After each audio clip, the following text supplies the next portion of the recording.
Athletes Corner is proud to announce our first official sponsor in NutriShop of Oxford, Mississippi. We just want to give a shout out to them, thank them for being our first official sponsors. And if you use code WHITT, that's WHITT, at checkout, you will get 10% off. That's NutriShop. Real support, real results.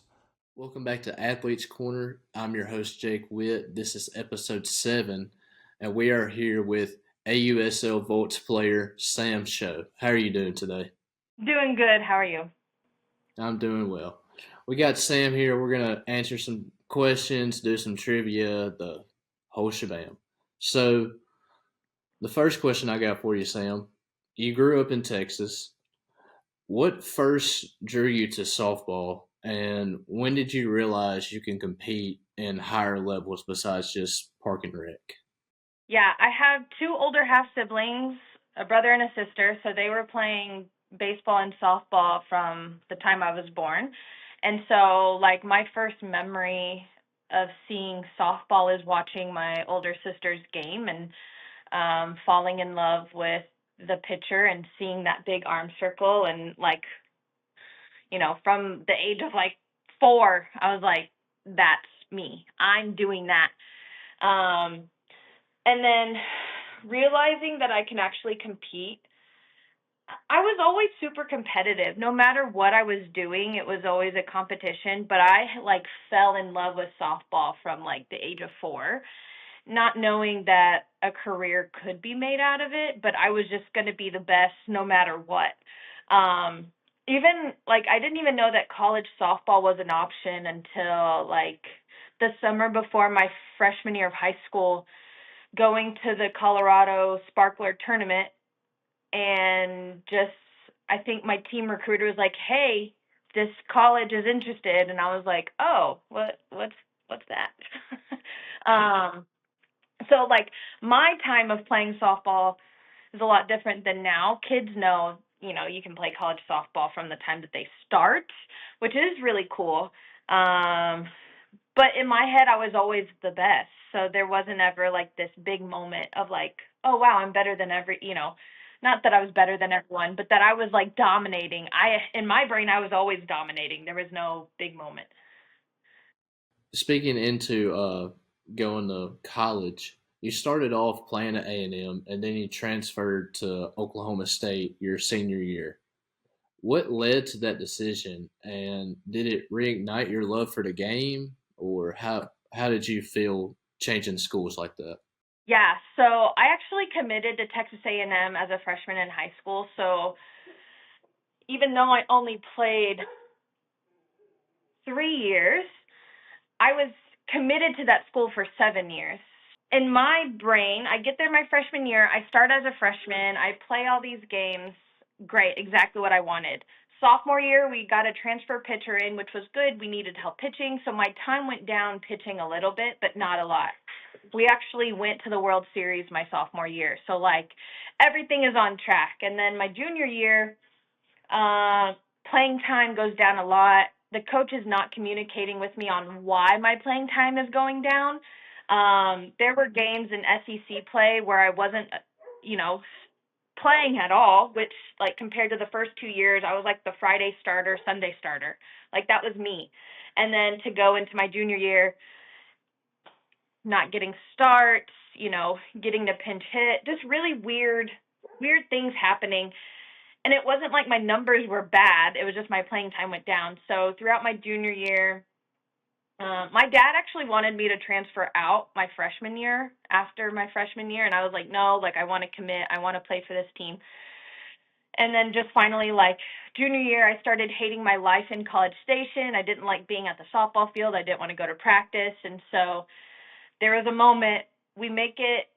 We actually host regionals at Texas A&M. I start the first game, which the 1 seed plays the 4 seed.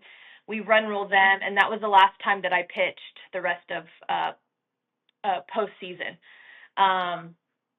We make it to supers. We're playing Florida in supers. I don't start a single game pitching or hitting. I get, I get into hit for someone else, and I do what I know how to do. But I remember losing that last game against Florida Everyone's crying and sad. I'm not crying and sad. I look up at my dad and I say, you got to find me somewhere else to play my senior year because it's just not fun anymore. This was also before the portal. So taking that time, there was an end of the year meeting. I explained to my coaches how unhappy I am. I'm crying. I'm trying to let them know that I am mad. I'm not happy. Like, you got to do something. You got to tell me the right things in order to make me to stay. And all that my coach could tell me was, well, you're a senior now, like you're going to play. As an athlete, that's not what you want to hear. I don't want to play because I'm a fourth year and like it's my it's my right. Like, I want to play because you want me in the lineup and you want to win. So I take another week to think about it, and I come to the decision I'm going to leave. I have to go tell my coach. I think the conversation was no longer than 5 minutes. I was like, I think it would be best for myself, and if I were to stay, it's not fair to me or the team for me to stay, so I would like my papers to leave. And she was like, I'm just disappointed. And I was like, okay. Um, and at that time there was you had a certain amount of days to get the paperwork, and they could actually like restrict you from talking to schools. So when I finally get my paperwork, it was this list of maybe 10 teams, and all the teams, it was like surrounding A&M, so like Baylor, ULL, Texas State, Texas Tech, like all these schools that she didn't want to play me. She didn't want to play against me, but she didn't want to play me for her team. And so I was like, hey, if you don't give me access to these schools, I'll go in the press and be like, she's holding me back essentially. I didn't even end up going to any of those schools. Oklahoma State was not on that list. And I took 3 visits. Oklahoma State was my first one. Then I went to Washington, and then my last visit was to ULL. I knew Oklahoma State was where I was going to end up after my visit, but my mom was like, take your time, take your other visits just to be sure. And Washington was cool, but they wanted me to be more of a first baseman hitter, and I didn't want that. ULL, Coach Glasgow at the time was the coach, and he rolled out the red carpet. He gave me all the stats. He was like, you could be the home run leader, you could be the conference leader, blah, blah, blah. But I knew that ULL didn't have the team to like take me to the World Series. Oklahoma State, when I visited, all the girls were there taking summer classes and training together at the field.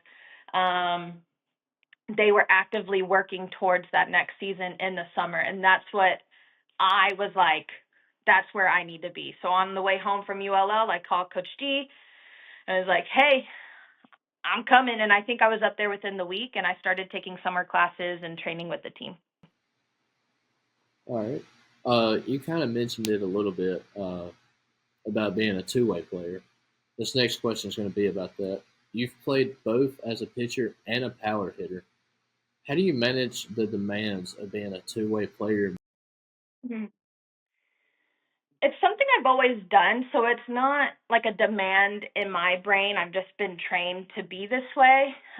It is, I think the hardest time was in college when I was throwing a bullpen an hour before practice started, and then doing hitting groups 30 minutes before practice started, and then actually going to practice, and then hitting after to make sure that I'm not behind on anything. But like, to me, that's just the mentality that I have. I want to be almost doing too much so I don't have time to like sit and think. I feel like when I have time to sit and think, I start to spiral, and then my performance isn't as good. And I think other athletes at least the top level understand what I'm talking about. It's what I want to do. And if I can't do both, I don't want to play softball. Like, that's at the where I'm at now. I don't want that. I just love the sport so much, and I love the craziness of it all. It's not a high demand. It's just what I love. Even my coaches with the vault, they're like, dude, chill out, like, relax. And I'm like, no, like, this is how I function. This is what I do. Like, just let me keep going. Yeah. The fourth question I got, Going from college softball to professional leagues like the USSS Pride and Texas Smoke, what was the biggest adjustment going from one level to another? I think the biggest thing, one, from a coaching standpoint, like in college, you have your head coach, your pitching coach, your hitting coach, your defense coach. Like you have so many coaches and so many people on staff that are just focused on you. You get to professional softball and you don't have that. It's really a lot on you. I will say, like, AUSL and the Volt have done a really good job of creating a coaching staff that's really similar to a college environment. But my first, 4 years, you got to figure it out on your own. And that's probably the hardest part. Of course, everyone at this top level, we were all the best on our team. So I'm not playing as much. Okay, I'm still getting paid money. And like, I'm getting beat more, there's, as a pitcher, if you leave a ball over the plate, it's going to get hit 250 feet and it's going to feel really bad. Um, but that's professional, any sport. Just the level is just higher. And I love it. I love being challenged. So it's taken me a long, this is what, my 6th year playing professional softball. The person I am now wouldn't have given you the same answer as maybe like a 2nd year professional player, but I think the biggest difference is just the coaching staff and then just the level of play. Yeah. Okay. Uh, Going back to the multiple professional leagues, you've played in multiple of them. How do you adapt to new teams and maintain leadership in different locker rooms? I think my first couple years, that's probably what I struggled with the most. Um, I'm not super outgoing, so I tend to kind of stay to myself. And especially as one of the younger players, you don't really know how to lead when you're playing with veterans and girls that have been playing, professional softball for like since you've been in college. But I think now just being 100% okay with who I am as a person and as a player. Even like this summer, I came, playing in Japan and then coming straight into the AUSL season and missing spring training and 2 series already. I just come in and I'm just myself. Like I'm not stressing, I'm not pressing, just trying to add to the team. And whatever that looks like, I think a lot of times you want to come in and like help produce, but the team's already established, at least for this experience. Before, I wish I was more authentically myself and kind of just having fun. I think I put a lot of pressure on myself to be this top player. And when you put so much pressure on yourself, you never perform the way you want to. And as someone that's one of the older ones now, I think just leading by example, truly. I don't think I have to speak much at this level. And especially in Japan, like I'm a leader over there and we don't even speak the same language. That's something that I'm experiencing now. Just trying to show the younger girls how it's supposed to be done through actions is probably how I think that I lead with, jumping from different leagues or different teams. How did your time in Japan change you both as an athlete and as a person? One, I think playing softball in a different country, no matter what country it is such a good experience. I think you figure out a lot about yourself, how much you actually love playing the game.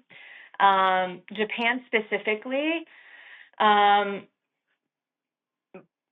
I think it's one of the best leagues in the world, just because of the level that they commit to playing softball. Like these girls will be out on the field for 8 hours a day practicing. Like I haven't experienced that in the States at all. So, and especially kind of being one of the older ones over there, learning what I need to do, maybe not in 8 hours, but how can I get better in the time that I'm given without really any help from the coaches because you don't speak the same language. So there's a lot of self-reflection. I feel like I've become a better person being over there because I can't express myself through words, so it has to be through softball. Also, it's really fun. Like my love for the game and joy for the game has grown a lot while playing in Japan. Like I'm even excited to go back. I go back in August to finish the second half, and I can't wait. It's such a cool experience. Like I said, whether you're playing in Japan or in Europe or even in the Mexican League, like if you have the opportunity, do it, because whether you like it or you don't, you learn so much from it. I think I have more empathy for my teammates since playing over there, and obviously just the love for the game has grown a lot. Uh, when you went to AUSL, joining the Bolts, what excited you about joining inaugural season for AUSL and like just MLB baseball posting about it, it getting a lot of media attention, social media attention. What Yeah. excited you about joining and playing for the Bolts? Other than our team being absolutely stacked, it's that the MLB is finally, investing in professional softball. Um, Even like our games being streamed on the MLB network or MLB.com or ESPN, like they're helping us grow the game, and hopefully, I don't know if we'll ever get to the point of MLB level, but even just being closer to like the collegiate, like the Women's College World Series, like if we can get that exposure as professionals, being a professional softball player can become more of a popular job, and you won't have to, play softball in the summertime and then coach in the fall and the spring. I think that's my goal for it. So, um, the AUSL, Athletes Unlimited, is such a professional environment, especially since I've played in so many different leagues. This is truly a professional experience between we have health insurance, we're getting to play on TV, travel, hotel, like everything is so professional. It allows me to be more relaxed too. I think in other leagues, I feel a little bit more stressed because we're having to jump on a 4 a.m. flight to get to Florida to play at 7:30 p.m. Like that's not happening in this league. So it's just more professional, and we have more eyes on us, which eventually can lead to more money in our pockets. I am happy that there is some attraction, there is attention brought to softball because, like, before AUSL, I wouldn't have known what professional softball league there is. I didn't know much about USSSA. I didn't Yeah, know much about the leagues in Japan. Like before AUSL, it not being sponsored, I didn't really know a lot. So absolutely. I am Yeah. glad that that's happening. There is some attraction and Yes. attention to it because I've always wondered, like, is it when you're done in college? Is there just no more? Because that would suck. I mean, you got baseball. Why not softball? Yeah, this has been a long time coming. Like there was a league called the NPF, there was the WPF, like there was so many tried and failed attempts, and I think what the AUSL is doing is it's going to stick. I think this is it for professional softball. I think so too, especially with MLB investing in it and using their accounts to post it. I think it's here to stay, and I hope it is. Yes, me too. So this next question I got is going to be more of a personality question. Okay. What song is always in your pregame playlist? So, being last year playing in Japan, I was exposed to K-pop, which is Korean music. And I know that's funny, Japan, but they're so close and the cultures obviously intersect so much. So, it's actually my walk-up song for the vault. It's called God's Menu by Stray Kids. And if you've never listened to K-pop, just give this song a chance because it's not what people normally think. It's very upbeat, very happy. So, God's Menu by Stray Kids, always on the pregame playlist. Okay. Uh, Well, speaking of K-pop, do you like BTS? Yeah, they're making their comeback. That's the Yes. only K-pop band I know. Yeah, they're all back from military. So in South Korea, as a man, you have to enlist in the military, and so they all were away, and now they're finally back. And I think maybe around this time next year we'll get their first album back. So Wow. I'm excited. Yeah, I'm all about it. This is all my TikTok, Instagram. It's all K-pop. So Well, I tell you got a favorite genre. So yes, I do. this next question I got is going to be back to softball. Okay. Throughout your career, what has been your biggest challenge, and how did you overcome it? I really think just continuing to have love for the game, especially at a professional level where, I've played on different teams, I've been cut, I've been asked back, I've been not asked back. That's a real roller coaster, and just sticking it out. There was a time after the 2022 season where I was like, I'm hanging it up. I'm done. I can't do this anymore. I don't love softball. And I think I had made that decision, and I think I sat 2 weeks on it, and then I was like, I want to play still. So being as consistent with my love for the game, because it's easier when you're younger. You're always on a team. You're always doing something. In college, it's always there. And in professional, you have to love it because you'll be on teams and you get minimal playing time, and you really got to dig deep in order to stick it out. And I think a lot of professional athletes experience that from baseball to football, basketball, whatever it is. That's probably been the biggest challenge in the last 6 years, is just sticking it out, knowing that I'm preparing myself as best as I can, and then when I get my moment to just go out there and know what I know how to do, what I know how to do. There we go. Yeah, there you go. Okay. Last question before we go to trivia. What is your favorite post game meal? Honestly, I'm from Texas. It's got to be a Whataburger, no onions, add cheese, black Dr. Pepper. You can't go wrong with Whataburger. No, not at all. We don't have one where I'm at, but we try to stop by every time we travel out of state. It's so funny talking with the girls on my team because we have girls from all over, but there's a lot of us from Texas and there's a lot of us from California. So there is a big debate between In-N-Out and Whataburger. I love both. My loyalty lies with Whataburger just because I grew up in Texas, but In-N-Out's still very good. I think it's really hard to mess up a burger, truly, but I'm not picky in that department. I got you. So this next part's going to be trivia. Okay. Raider Tillo is still in first with 9 out of 10. So that's the score to tie or beat if you want to win. Be in the lead. The second place, we got 3 people with 7 out of 10. Third place, we got 6 out of 10. So Okay. you need 6 or better to be on the podium. So Okay.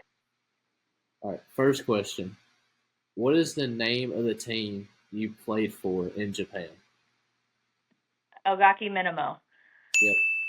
I'm going to give you a couple gimmies. It'll get harder, don't worry. All right, where is the Women's College World Series held every year? Oklahoma City. Yep. Devon Park. Mm-hmm. All right, this one might get tricky. Okay. Which U.S. state is nicknamed the Land of 10,000 Lakes? Michigan? Final guess? Yeah, that's the only thing that popped into my head. It's not. What is You're it? close. You were close. It was Minnesota. Okay. An M state. Yeah, I'm from the you had South, the so you had the MI right. right, yeah. Okay, so who did you face when you threw a no hitter at Texas A&M? Oh my gosh. I threw a no hitter. What? Georgia? I don't know. It's not. It was Penn State. Do you have a year? Like, do you know what year it was? I think it was your sophomore year. That makes sense. When the did we play Penn? Okay, I believe you. I just Well, I had to do a dive on Google. I had to go to like Oklahoma State, their athletics page, and go like all the way to 2019 and go through the bio, and it said your time at A&M. So, how funny. Okay, go me. Good job, sophomore Sam. all right, if you didn't know that one, you probably won't know this one. Awesome. How many career strikeouts did you accumulate across your collegiate career?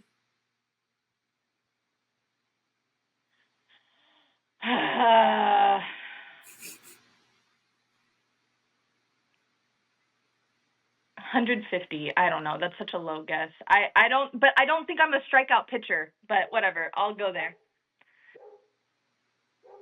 It was 484. You had 366 at A&M and 118 at OSU. You know what's so funny? This is just a side piece. After my senior year at OSU, Coach D literally looked at me and was like, "You're not a strikeout pitcher." So I've always had that in my head, knowing that in my collegiate career I have 400. Wow. Okay. Okay, gonna go off of softball on this one. Okay. What year was the first iPhone released?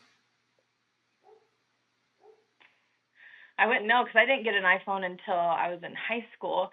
But I feel like I remember my friends talking about it in junior high. So maybe like 2007?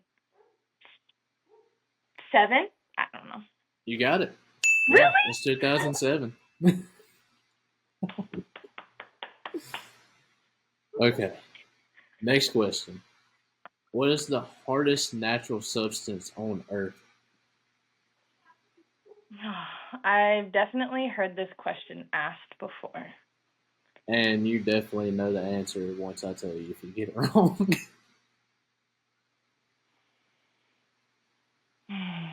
A diamond? It's a diamond, yeah. Yay! You're doubting yourself and then getting it right. I gotta set the bar low and then, go above the bar. Yeah, and then increase. All right, this one's a gimme. What is the defensive position number for a right fielder? Right field, 9. Yep. I do that too. I go 7, 8, 9. Yep. Okay. What does www stand for in a website browser? World Wide Web. Yep. Okay. You've missed 3 so far. This is the last trivia question. Ooh, okay. It's about your collegiate career. This Okay. is going to determine if you're second or third place. Okay. What team did you hit 2 home runs against during the Women's College World Series run with OSU? That would be the Florida Gators. It was the Florida Gators. So you got 7 out of 10. You placed. Tied for second. Tied Yay! for second with like 3 other people, I think. I mean, I'm okay with that. And Yeah. that's okay. I'm proud of myself for answering the questions right that weren't softball related. Yeah, the iPhone, I didn't know if you'd get or not. Context clues of memories. Yeah. I context clues because like when my parents got their first iPhone, it was like a 3. Yeah. So I like go back from there. Yeah. Yeah. That's so funny. Yay. So 7 out of 10. That's a wrap on the episode, I think. Thank you for showing up and being interviewed. I appreciate it. I'm excited for what the rest of the season has to hold for the Bolts because you and Sam Landry are tearing it down. Yeah. Thank you. Thank you very much. And that's it. That's episode 7. So I just thank you and everybody. I hope y'all have a great day.